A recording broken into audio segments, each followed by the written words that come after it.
Bismillahirrahmanirrahim. Assalamualaikum warahmatullahi wabarakatuh. Alhamdulillah. Alhamdulillahi wahda sadaqa wa'ada. Alladhi amarana bita'atihi wa nahana anil ma'siyatihi fi kulli makan wa fi kulli zaman. Wa nashhadu an la ilaha illallah al-wahidul qahhar iyyahu na'budu wa iyyahu nasta'in wa nusallimu ala rasulina sallallahu alaihi wasallam wa alihi wa sahbihi wa mawala. Radina billahi rabba wa bil islami dina wa bi Muhammadin nabiyya wa rasulah. Allahumma a'inna ala zikrika wa syukrika wa husni ibadatik. Allahumma inna nas'aluka al-huda wa tuqa wal afafa wal ghina. Alhamdulillah jemaah sekalian, tidak kurang dari 10 ayat Al-Quran manusia menangis di hari kiamat nanti. Menangis berteriak itu karena kehilangan waktu yang tidak bermanfaat. Saya ingin menyampaikan pada diri saya dan saudaraku seiman, hati-hati kehilangan satu nikmat, yang nikmat itu tidak akan ada gantinya. Uang boleh hilang dan masih bisa dicari.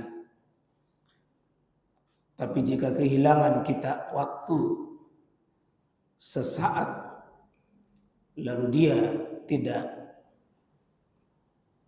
memberikan manfaat, maka itu sumber penyesalan yang sangat besar. Jangankan 1 tahun yang lalu, jemaah sekalian, karena ini pekan adalah pekan terakhir kita.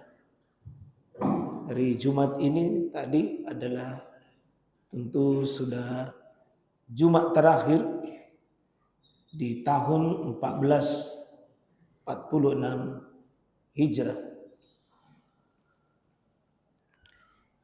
Yang Jumat depan tentu kita sudah masuk di kurun waktu 1447 Hijrah.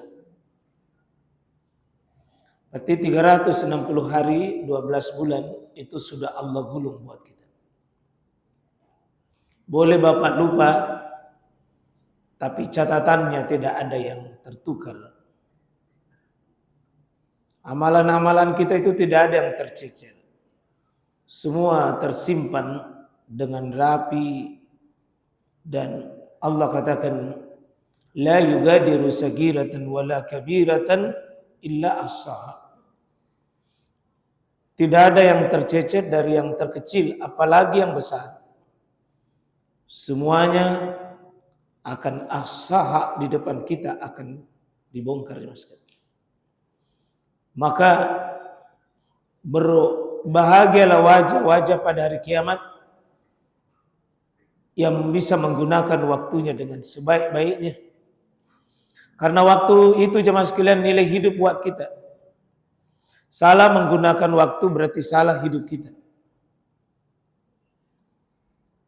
Bisa jadi jemaah sekalian ada di antara kita itu pendek jatah hidupnya, tapi dia kontrol waktunya, maka dia lebih mulia di sisi Allah Subhanahu wa taala. Banyak manusia yang panjang umurnya, tapi sesungguhnya dia akan menangis dan menyesal karena panjang tapi tidak memberikan sesuatu yang bermanfaat. Itulah Nabi SAW mengatakan, khairukum, yang terbaik dari kalian, man tala umuruhu, siapa yang panjang umurnya tapi syarat wahasuna amaluhu, bagus karya hidupnya. Sebaliknya, syarrukum yang terjelek dari kalian, malampik bawang umuruna, panjang umurnya secara lahir dan sampai meninggal, tapi kosong, Mbak. Kosong dari nilai-nilai amal soleh. Itu yang kita sering baca di surah As-Sajdah. Kenapa Jumat subuh salah satu surah yang Nabi cintai baca itu, Pak? Karena menyangkut nilai hidup. A'udzubillahi minasyaitonirrajim. Walau tara izil mujrimun. Muhammad, ngeri sekiranya engkau lihat nanti manusia di hari kiamat, nakisu ru'usihim 'inda rabbihim, tunduk hina malu di hadapan Allah, lalu mereka berteriak dengan teriakan Rabbana, ya Allah Tuhan kami, absarna, kami sudah lihat semua yang kami sudah lakukan, wasami'na, kami sudah dengar semua, ternyata gagal ya Allah. Malu, hina, dan dia menyesali dirinya. Apa teriakannya? Farji'na na'mal solihan. Beri saya waktu sedikit. Beri saya waktu sedikit untuk bisa kembali beramal na'mal solihan. Baru mau beramal soleh. Ini ada orang nanti di hari kiamat, Pak, nanti mati baru mau beramal soleh. Kehabisan waktu baru dia mau gunakan waktunya. Ini orang yang kehilangan kesempatan yang sangat berharga, tapi nanti di hari kiamat baru menyesal. Lebih baik Bapak Ibu sudah sekarang menyesal memang ke sekarang. Lebih baik kita mengatakan, ya Rob, jangan engkau uji dengan banyak waktu yang sia-sia dalam hidup kita. Ini itu tangisan. Rabbana absarna wa sami'na farji'na na'mal solihan inna muqinun. Kami baru yakin. Di banyak ayat-ayat lain seperti mengatakan, ya antakula nafs ya hasrata ala ma farratu fi dzambillah wa in kuntu laminas sakhirin, au taqula law anna Allah hadani lakuntu minal muttaqin, au taqula hina taral azab, ketika dia sudah melihat azab, taral azab, apa teriakannya? Law anna li karra, sekiranya ada bagiku sedikit waktu untuk saya, ada karrah untuk bisa mengulangi hidup satu kali saja, beri saya waktu sedikit saja. Maka jamaah sekalian rahmatullahi Allah Subhanahu wa taala, di pengantar mukaddimah hari ini mari memaknai satu Muharram, Pak, kurang lebih 1 pekan ke depan, itu batas waktu 14.46, 14.47, jangan lewat begitu saja kecuali kita maknai. Pesan inti itu hati-hati dengan waktu. Kalau Bapak kehilangan harta masih bisa dicari, Pak. Tapi kalau kehilangan waktu yang sia-sia, menangis tidak ada gantinya. Itu orang masuk dalam kubur, Pak, menangis itu. Ya ayyuhalladzina amanu anfiqu mimma razaqnakum min qabl an ya'tiya ahadakumul maut fayaqula rabbi laula akhartani. Dia minta kalau bisa ditunda, seandainya bisa ditunda kematianku saja. Laula akhartani ila ajalin qarib. Apa dia mau? Fa asaddaq, saya akan pasti bersedekah. Wa akuna minas solihin, saya akan pasti menjadi orang soleh. Di manusia itu dengan waktu yang berjalan begini, Pak, kadang-kadang tidak disadari. Ya. Baik jamaah sekalian rahmatullahi Allah subhanahu wa ta'ala. Insyaallah kita akan lanjutkan materi fikih kita. Fikih salat berjamaah bisa di fikih salat berjamaah.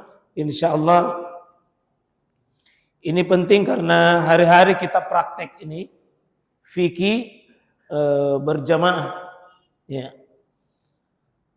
Tadi kita sudah praktek itu. Fikih berjamaah kita, ada imam kita, tentu nanti ada satu bab tersendiri bicara tentang imam. Dan ada satu pembahasan bicara tentang makmum dan bagaimana adabnya seorang makmum terhadap imam. Nah, saya sudah pernah sampaikan Pak, kita ini kalau berjamaah ndak lewat dari 4 golongan di belakangnya imam itu. Tadi itu di belakang imam, satu ada yang suka melombai imam, tapi ini persentasenya sedikit. Yang kedua, ada yang suka terlambat dengan imam, asyik sendiri. Pokoknya sepertinya tidak ada imam di depannya, dia asyik sendiri, mau-maunya jalan. Imam sudah ruku, aman tentun jam baca. Imam sudah mau salam, masih ada sujud di bawah. Dengan alasan memperlama sujud.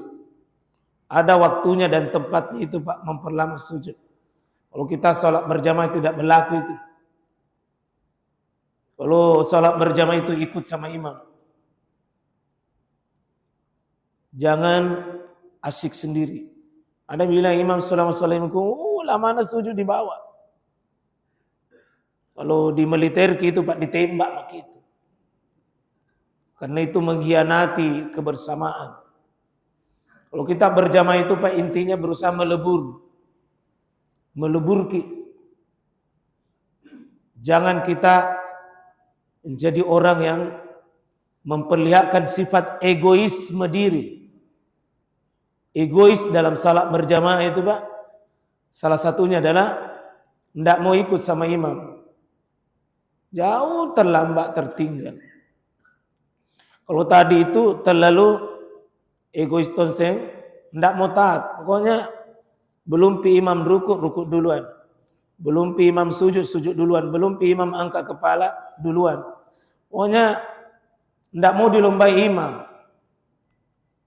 Mau sekali jadi imam, tapi saat uji imam jadi ya, begitu mami. Ya. Adakah di sini begitu, suka melombai imam? Ada yang paling banyak persentasenya itu adalah menyamai imam. Menyamai imam. Imam takbir, dia takbir. Imam ruku, dia ruku. Imam sujud, dia sujud. Imam duduk, dia duduk. Imam tasyahud, dia tasyahud. Ini keliru, ini salah. Tapi kekeliruannya tingkat rendah Pak, dan kecil. Bahasa fikihnya adalah bahasa makruh saja. Yang sunnah adalah ikut imam. Ikut imam. Tidak terlalu jauh dari imam, tidak juga melombai imam. Karena innama ju'ilal imam yutamma bih. Sungguh imam itu diangkat bukan diselisih, tapi diikuti. Siapa dulu yang peragakan itu di sini yang suka terlambat? Siapa dulu? Tamam ya. Ya pintar itu. Ya. Jadi jamaah sekalian rahmatullahi Allah Subhanahu wa taala, jadi mohon periksa diri ya, di golongan mana kita di antara 4 itu. Apa suka melombai? Yang kedua, apa suka terlambat? Dan golongan ini sama hukumnya. Sama hukumnya. Dia berdosa Pak, sama dosanya. Bahkan Syekhul Islam Ibnu Taimiyah menghukumi dosa besar. Kenapa? Akan dirubah nanti kepalanya menjadi kepala himar. Amma yakhsha rafa ra'sahu qabla al-imam ayyuhawil lahu yaumal qiyamah ra'san. Siapa yang suka melombai imam, maka akan dirubah nanti kepalanya menjadi kepala himar dari kiamat. Artinya muka gagah-gagah ganteng cantik di dunia tiba-tiba dirubah menjadi kepala binatang, dan itu menunjukkan jeleknya itu perbuatan. Karena jeleknya perbuatan dihukumi ini bukan dosa kecil, Pak. tapi dosa besar. Maka insya Allah kita tentunya belajar dari semangat sholat berjamaah ini, maka kita belajar untuk tidak melombai, tidak juga menyelisih, tidak juga menyamai. Yang banyak kita itu menyamai. Yang bagus adalah innama ju'ilal imam liyutamma. Kalau misalnya Bapak, kalau imam begini, Allahu Akbar, enggak takbir. Bunyi bar baru kita takbir.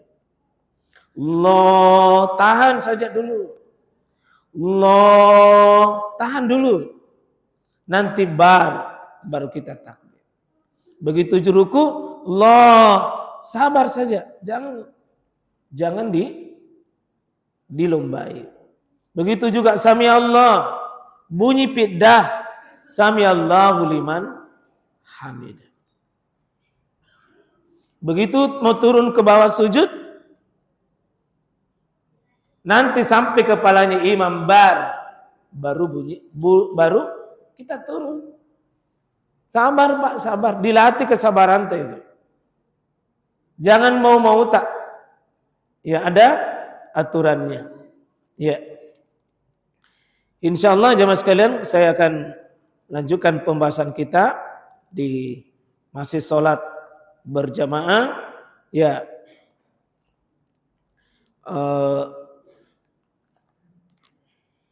Sudah etika sholat menuju ke masjid. Kemudian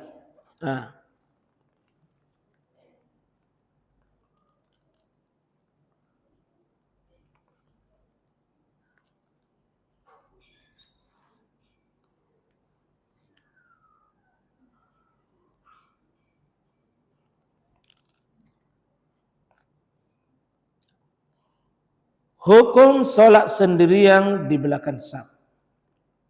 Jadi ini alhamdulillah sudah jadi bukunya, tinggal mau diterbitkan. Jadi kalau insyaallah mudah-mudahan tidak lama ini bukunya khusus ilmu tentang sholat berjamaah itu insyaallah sudah ada.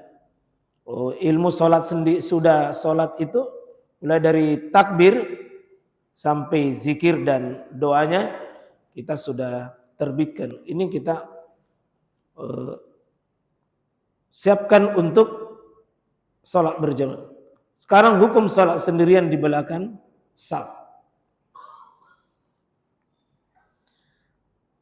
Menurut Imam Ahmad, Imam Ishaq dan Imam An-Nahai, ya Ibnu Munzir, tidak sah sholatnya orang yang sengaja berdiri sholat di belakang saf sendiri dengan tanpa sebab, tidak sah.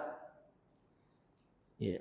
Jadi jika orang datang berjamaah di masjid sengaja berdiri di belakang tanpa sebab, ya nanti ada sebab Pak, boleh berdiri. Boleh berdiri kalau ada sebab. Sendiri di belakang. Kalau tanpa sebab tidak boleh, tidak sah. Dikatakan sini anwa bisa anna Nabiya sallallahu alaihi wasallam ra'a rajulan yusalli fis safil wahda fa amarahu ayyudas salah. Sini katakan bahwa bisa bahwa Nabi SAW pernah melihat orang itu salat sendiri di belakang. Padahal berjamaah tapi dia sendiri. Maka Nabi suruh ulangi salatnya. Karena tanpa sebab. Hadis riwayat Abu Daud, Tirmizi, Imam Ahmad, Ibnu Hibban, Imam At-Tahawi dan lainnya, Pak. Tirmizi juga menilai hadis ini hasan. Jadi tidak boleh kalau bapak-bapak datang di masjid, usahakan kalau bisa masuk di saf itu, masuk.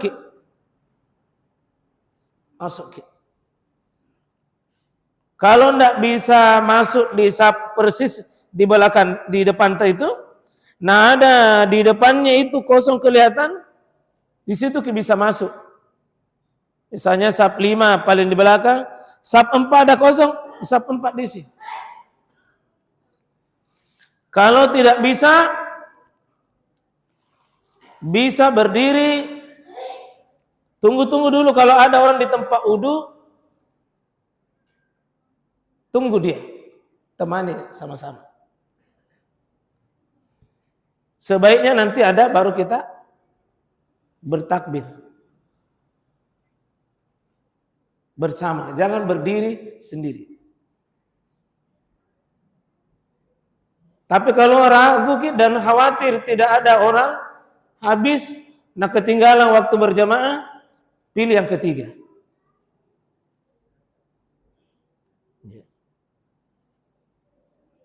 Yaitu kalau ada jalanan bisa berdiri di samping imam di sini, di mana milewat? Tidak ada. Bisa di sampingnya imam Pak, berdiri. Itu pernah terjadi di masa Abu Bakar As-Siddiq radhiyallahu anhu. Abu Bakar jadi imam, kemudian Nabi datang, Abu Bakar berdiri sampingnya. Jadi boleh. Cuma jangan coba-coba lakukan di sini kalau belum kalau santri terlambat nak berdiri samping imam, insya Allah dimarahi lompu pun sudah. Coba dia tempat terlambat baru dia tempat berdiri samping imam. Tapi di tempat yang pesantren-pesantren yang sudah paham, tidak ada masalah yang begitu. Tapi kalau memang tidak ada tempat dan tidak ada mau masuk, tidak ada celah. Kalau ada celah Pak, itu paling bagus. Ada celah, masuk ke di situ. Kalau ada celah, kalau tidak ada celah, tunggu dulu. Kalau tidak, masuk di sampingnya. Saya mau maaf, jangan coba-coba tarik. Karena ada orang biasa itu tarik orang ke belakang. Ada 2 hadis, tapi hadis itu lemah. Tidak kuat dalil menarik orang ke belakang, Pak. Kalau saya ditarik, maaf, tidak akan mundur, Kak. Kecuali kalau dia angkat saya. Tidak boleh ditarik orang. Ditarik itu berarti merugikan orang yang ditarik. Coba begini, saya tarik ke belakang, intervensi namanya itu. Dari saf yang paling mulia, kata Nabi, hairus sufir rijal awwaluha, yang di depan itu kan lebih baik. Kalau dia di depan saf 3 baru ditarik ke 4, intervensi namanya. Itu membuat dirugikan orang. Yang kedua, kalau ditarik itu bisa menunjukkan bahwa yang rapat tadinya ini karena ditarik maka dia menjadi terbongkar itu saf. Terbongkar itu saf. Dan yang ketiga, bertentangan karena innallaha wa malaikatahu yusalluna yasiluna saf. Sungguh Allah itu merahmati, mensalawati, Allah ampuni dosanya orang yang mengisi saf yang kosong, menyambung saf yang celah. Tapi kalau ditarik ke belakang, justru membuat saf itu malah celah. Disuruh tutup yang celah, ini malah membuat celah. Ya di situ kerusakannya jika ada orang yang tarik saf ke belakang. Kecuali Pak, kalau anak-anak yang belum sah sholat untuk dirinya, tapi kalau dia sudah kategori pantas sholat sah untuk dirinya, meskipun belum balik, seperti ini santri, mungkin ada yang belum balik, tapi tidak boleh ditarik. Tidak boleh ditarik. Tidak boleh ditarik. Karena ada sebagian itu bapak mau maaf Pak, di sebagian masjid itu anak-anak dianggap itu merusak saf. Sampai dia tarik ke belakang. Ini juga kadang-kadang ada masjid saya lihat, nah pisah itu saf orang dewasa dengan saf anak-anak. Jadi kalau anak-anak sudah membentuk begini, mundur. Anak-anak di belakang, oh enggak boleh Pak. Itu orang tua yang kejam sama orang anak-anak itu. Itu tidak ramah dengan anak-anak. Tapi kalau ada orang tua dan anak-anak bersama hadir, ya orang tua duluan. Baru semakin ke belakang semakin anak-anak. Kalau laki-laki. Tapi kalau anak-anak duluan hadir Pak, minta tolong jangan ditarik. Jangan dibubarkan. Mundur kok, anak-anak, mundur. Belum pokok disunat, mundur. Tidak ada aturan itu orang belum disunat baru tidak bisa mengambil sah. Siapa yang duluan datang, dia mengatur sah. Kecuali anak-anak misalnya 2 tahun, 3 tahun, sholat tapi begini-begini. Tapi bagaimana kalau SMP berkumis baru masih begini sholatnya? Balik-balik apa? Ditarik atau tidak Pak? Ditarik atau tidak? Tarik tolinna.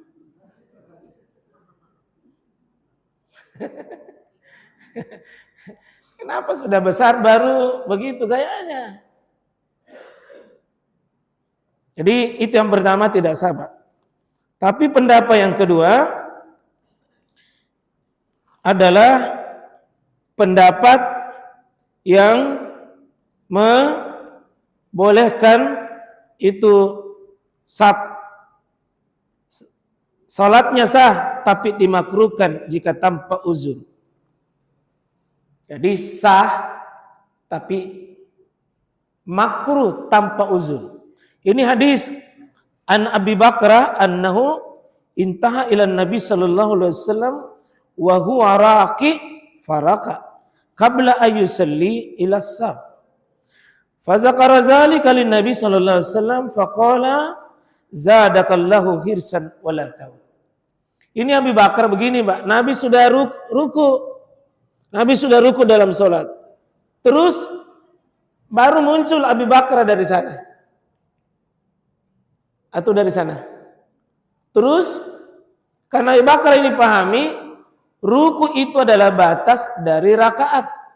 Supaya bisa dia dapatkan rakaatnya, Abi Bakar itu langsung ruku di pintu. Baru dalam keadaan ruku, baru berjalan menuju saf. Berarti dianggap membentuk saf sendiri di belakang. Jadi bisa dibayangkan Pak ya, di pintu langsung takbir baru ruku. Karena hitung rukunya bersama dengan imam. Man adraka raka'ah faqad raka. Siapa mengikuti, siapa mendapati rukunya imam, maka dia dihitung rakaatnya imam. Karena dia mendapat rakaatnya imam, maka Abu Bakar langsung ruku di situ. Jadi jangan mengikuti Abu Bakar Pak, meskipun sah. Sah. Apa kata Nabi kepada Abu Bakar? Zadakallahu hirsa. Abu Bakar, karena Nabi itu Pak bertanya, siapa tadi itu yang masuk di pintu langsung ruku?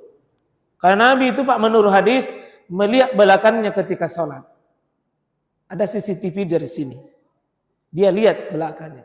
Nabi bertanya, siapa tadi itu yang langsung ruku di pintu? Tidak ada yang mau. Lama-kelamaan Pak baru itu Abi Bakar mengatakan, saya Rasulullah. Kata Nabi, zadakallahu hirsan. Semoga Allah menambah semangatmu datang. Dan kata Nabi SAW menutup itu adalah wala ta'ud. Jangan kau pernah ulangi lagi begitu Jangan pernah lagi, itu mau yang terakhir. Artinya sah karena buktinya tidak disuruh ulangi sholatnya. Padahal waktu itu dia ruku bersama dengan Nabi SAW, sementara dia juga tidak menambah rakaatnya. Padahal dia tidak baca Al-Fatihah bersama dengan imam. Jadi ini juga pendapat yang kuat bahwa ruku bersama imam itu Pak, kuat itu. Adapun siapa yang tidak membaca Al-Fatihah bersama dengan imam, tidak dapat rakaatnya, itu tentu kurang kuat. Kenapa kurang kuat? Abi Bakar ini langsung rukuk dan dia tidak baca Al-Fatihahnya bersama imam. Berarti Al-Fatihah itu rukun, tapi kalau salat berjamaah Pak, gugur. Salat berjamaah gugur surah Al-Fatihah bagi makmum.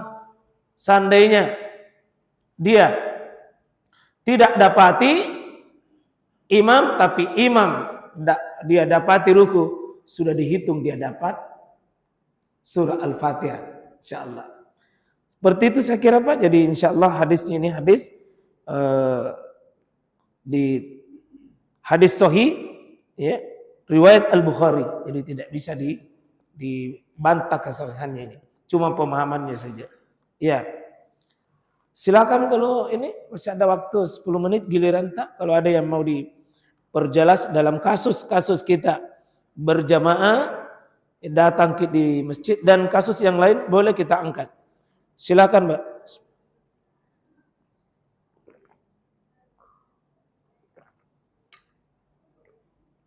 Silakan kalau ada yang mau diperjelas dalam salat. Ya, bertanya itu Pak sebagian dari ilmu. Bahkan kadang bertanya itu dihitung sama dengan ceramah Pak. Sama pahalanya yang ceramah dengan bertanya. Bertanya memang makin. Silakan Pak. Iya. Terima kasih Ustaz. Iya. Bagaimana hukumnya kalau satu deretan tapi jam dari Ya dia lurus tapi tidak rapat. Iya, ada antara 2 sampai 3 orang bisa. Kenapa bisa? Kenapa bisa, Pak? Mungkin karena dia menghindari. Oh, AC. Tapi tidak baku bombe, Ji. Tidak. Oh, tidak, Ji. Yang sahabat. Apakah melompat iman atau terlambat? Salatnya diterima atau tidak diterima? Iya. Baik. Terima kasih, Ustaz. Makasih banyak. 2 pertanyaan. Yang pertama, ada orang sholat berjamaah sejajar, lurus, tapi tidak rapat. Ini tidak terpenuhi 2 syarat untuk membentuk saf yang baik. Ada 16 hadis, Pak. Aturan dalam mengatur saf. Hampir semua dalam hadis itu selalu diatur dalam 2 hal. Seperti aqimu sufufakum wa tarasu.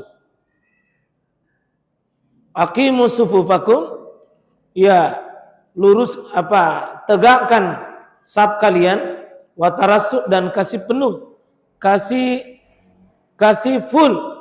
Itu artinya jangan ada jarak-jarak. Itu diperintah, Pak. Kata Nabi SAW disebutkan, wallahi la tuqimun nasufufakum au yuhallifanna baina qulubikum. Luruskan saf kalian, rapatkan saf kalian, atau sekali Allah bengkokkan hati kalian. Jadi bahaya jika ada orang sholat lurus tapi tidak rapat. Bagusnya syarat pertama lurus. Makanya Pak, kalau saya senang pakai istau wa tadilu. Istau itu ya rapat, lurus, wa tadilu. Maka Nabi juga sering mengatakan istaqimu sufufakum wala takhtalifu. Luruskan saf kalian dan jangan suka berselisih. Dan ada kami tulis 40 musibah ketika sab itu tidak benar. Bahaya itu, Pak. Bahaya dalam kehidupan masyarakat, termasuk dalam pengaruhnya jiwa kita. Kalau suka saf itu tidak rata, tidak lurus, tidak rapat, itu bagian daripada rusaknya awal dari sebuah kehidupan masyarakat. Kalau dalam masjid saja, Pak, susah diatur, lebih-lebih di luar masjid susah diatur. Tapi itu tadi mau dirapat, tapi ada natakuti banyak mudaratnya jika dia rapat dekat sekali dengan AC. Jika membahayakan dirinya, Pak, lebih baik dia pindah di tempat yang lain supaya jangan itu terkesan tidak bisa orang masuk di situ. Lebih baik dia cari tempat yang bisa mundur sab berikutnya daripada sab di depan tapi dia tidak rapat. Ya. Semoga Allah menjaga orang seperti itu sehingga tetap dia tidak kena mudaratnya AC. Kecuali kalau betul-betul membawa mudarat besar, maka boleh dihindari itu yang namanya terpaksa mami. Ya, terpaksa mami. Tapi jangan dilatih hal-hal yang begitu, insyaallah, karena sab itu, Pak, prinsip itu. Kemenangan peperangan Rasulullah SAW itu, Pak, itu banyak menang karena kemahiran dalam mengatur sab. Ini sebenarnya simbol sab kita itu, Pak, banyak masalah sehingga sab ekonomi kita kaum muslimin tidak bisa menyatu. Orang kafir itu, Pak, sab ekonominya itu tempat-tempat belanja mal-mal itu hampir miliknya orang kafir. Bersab. Kita siapa menjadi pelayannya, menjadi orang-orang yang melayani kita, tapi mereka nikmati. Sab dalam berpolitik, kenapa kita selalu kalah kaum muslimin? Susah menang. Karena di masjid saja susah diatur dirinya. Jadi apa ya? Jadi jangan suka terkesan seperti orang baku bombe. Tapi kalau ada sebab begitu, dimaafkan, Pak. Termasuk jika ini dinding, terus terpaksa terputus di sini. Begini dia. Ini dinding. Sab. Ini dimaafkan karena kondisinya darurat. Ya, Pak, ini kosong, ini dinding, maka dia dimaafkan kondisi begini. Ya. Kalau ada sebab tertentu, insyaallah, Pak, semoga Allah maafkan kondisi khusus tadi itu. Yang kedua, orang yang melumbai atau orang yang sengaja cepat, apakah sah salatnya? Insya Allah sah, tapi dia berdosa. Sah, tapi dia berdosa. Bisakah begitu? Oh, bisa. Sah salatnya, tapi dia berdosa. Di mana syarat sahnya? Dia penuhi semuanya. Di mana dosanya?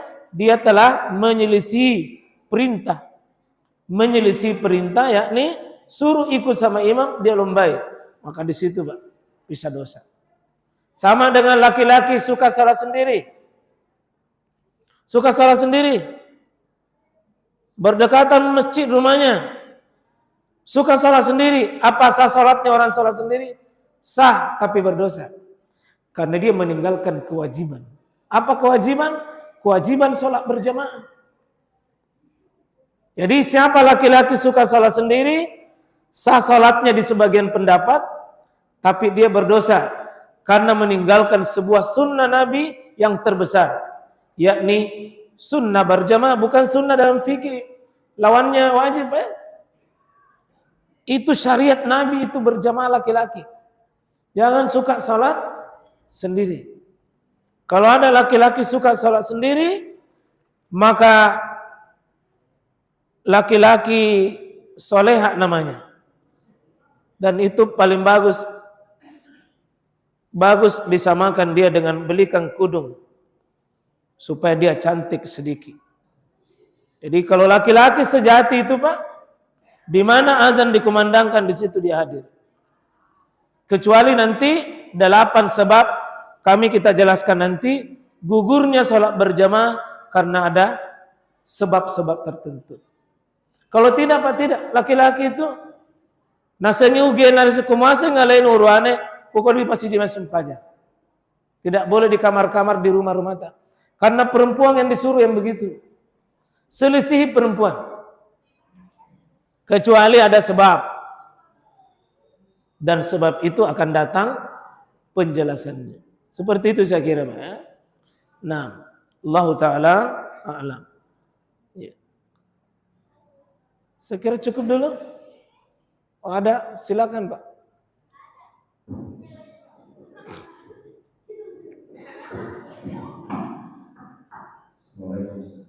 Waalaikumsalam warahmatullahi wabarakatuh.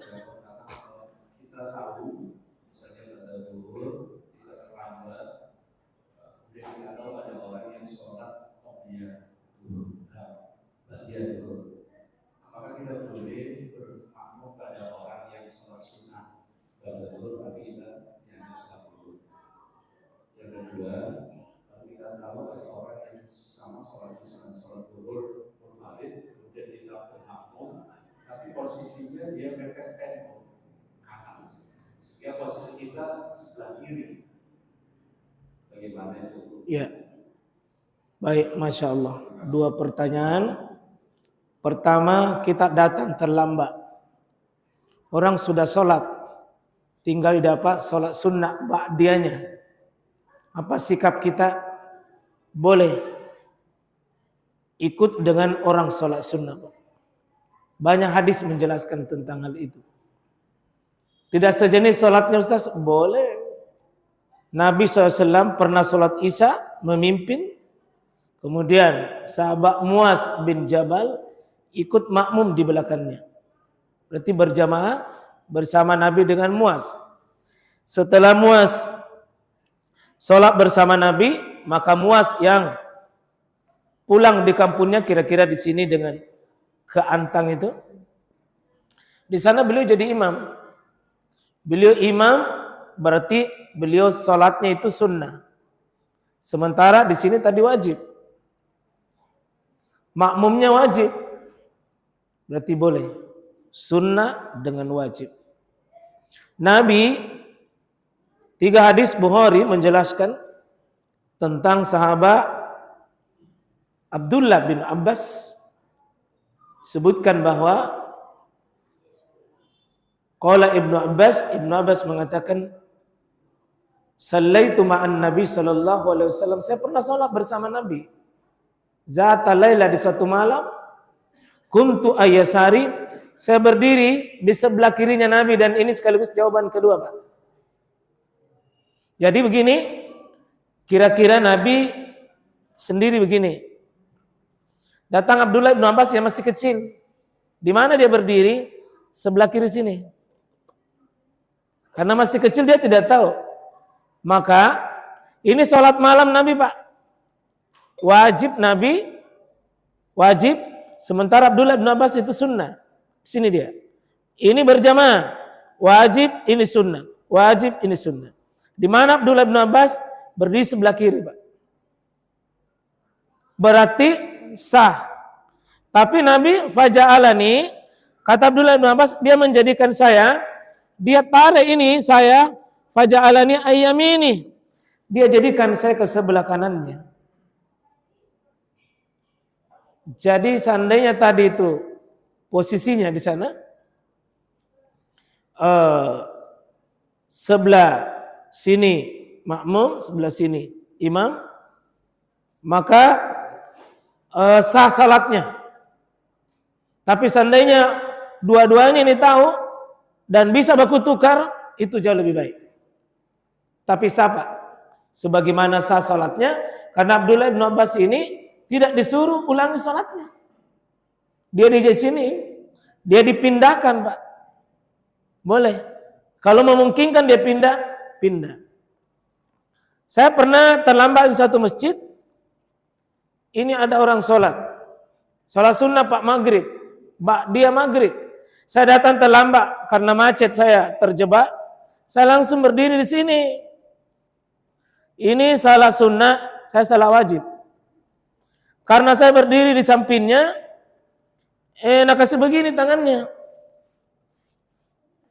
Maksudnya nyangku ikut sama saya sunnah ini. Tidak aku peduli. Karena tidak ada dalil begini. Akhirnya dia maju, Pak. Menghindar ke ceritanya. Ku maju itu. Pasti ini jengkel, ini orang sudah ku maju tongi. Dia begini, Pak, lagi. Ku kasih begini tuh, mana? Sudah sholat, assalamualaikum, nah tunggu. Kenapa Bapak ikut sama saya? Kan saya salah sunnah. Saya jawab, kenapa Bapak larang saya? Kan cuma mau ikut sama Bapak. Nah, tidak aku ganggu jaki. Tidak berkurang pahalanya. Cuma jelek itu salah sendiri, Pak. Jadi saya ikut di sini. Mau jak numpang sama kita. Oh begitu kan Pak? Bila iya. Di mana Bapak dapat dalil? Jelaskan. Dulu dengar saya ceramah. Kita dengar. Ya. Jadi itu butuh ilmu, Pak. Jangan beragama ini sesuai mau-maunya kita. Agama ini inna din adalil. La budda illa bidalil. Agama ini dalil. Tidak boleh dibikin-bikin. Agama ini hudan. Jangan bikin petunjuk-petunjuk sendiri. Agama ini lengkap, Pak. Cukup kita mengikuti dalil. Jangan ikuti perasaan kita. Ya, ini seperti ini kasusnya. Jadi boleh, Pak. Makasih banyak. Barakallah, semoga Allah memberikan berkah bagi kita semua. Subhanakallah bihamdik. Asyhadu an la ilaha illa anta. Astaghfiruka wa atubu ilaik. Assalamualaikum warahmatullahi wabarakatuh.